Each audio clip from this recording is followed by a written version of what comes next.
guys, what's going on? Ken Raider here for Raider Sports. How are we doing today? So before I jump into the story, I'm going to tell you guys why I never made an XFL We Hardly Knew Ye video, one of those XFL farewells, goodbye videos. And that's because I thought some way, somehow, this was going to get pulled out of the fire and we would have the XFL back in our lives.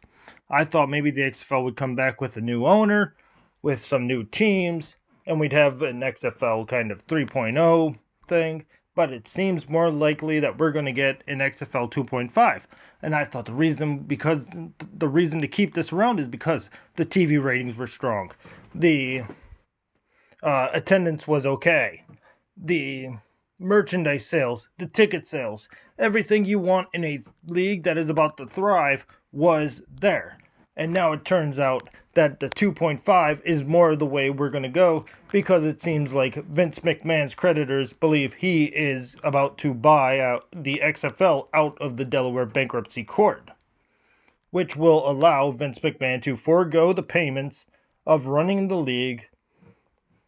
And pretty much what he did is he saw the impact that the COVID-19 was going to have, and so he decided to just cut and run and then restart, which is brilliant for him and good for us who love the XFL, because that means he intended all along for the XFL to be a thing. And this is really just a love of the game and a love of the passion for having a football league that Mr. McMahon is showing, and a lot of people are trying to blast him for it.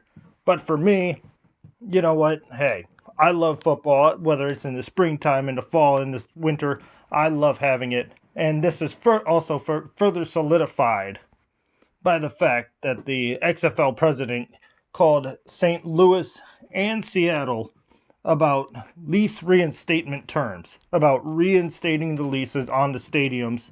And this means that they have full intention to use the dome and whatever the field is called in Seattle, I forget at this moment, but whatever it is, they have every intention on using the stadiums.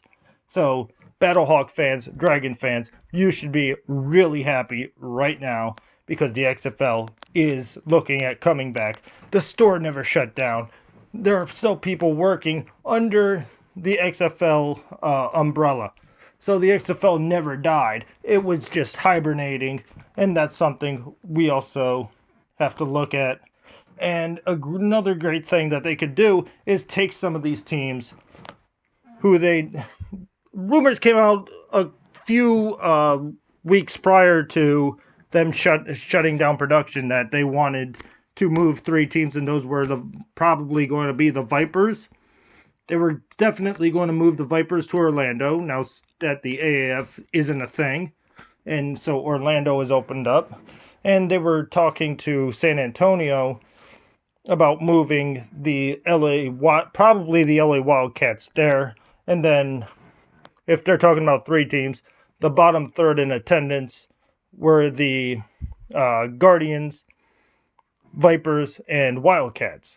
So that would mean the Guardians would be going somewhere. I'd assume the Vipers would go to Orlando, LA would go to San Antonio, then you'd have the Texas Triangle, along with Seattle in the west, and then the Vipers would be in Orlando. The Guardians then would go wherever the heck Mr. McMahon feels the wind blows them to.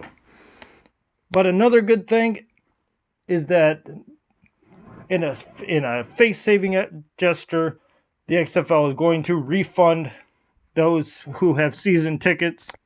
They're going to get refunded in hopes that they would reinvest into the league and still be fans when it comes back around in 2021.